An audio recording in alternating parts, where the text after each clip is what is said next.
ወርቅ ታውቃላችሁ ካራቱ የሚጨምረው በእሳት ነው። ወርቅ ሁሉ አንድ አይነት ነው። የወርቅ ካራት የሚጨምረው ግን እሳት በመታው ልክ ካራቱ ይጨምራል፣ ቫልዩ ይጨምራል። እና እግዚአብሔር ቃል 7 ጊዜ ከነጠረ ወርቅ ይልቅ የጠራ ነው፣ የተጣራ ነው። ምንም የሚገኝበት ቆሻሻ የለም።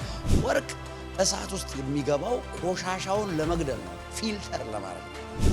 ወርቅ የሚሆነው እንደዚህ ሻይን የሚያደርገው ባይዘው በእሳት ነው፣ በፕሬሸር ነው የሚያምረው።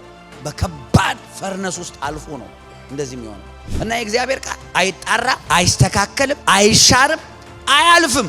የመጨረሻ የእግዚአብሔር ንግግር ቃሉ ነው። ማቴዎስ ወንጌል ምዕራፍ 24 ቁጥር 35 ሰማይና ምድር ያልፋሉ ቃሌ ግን አያልፍም።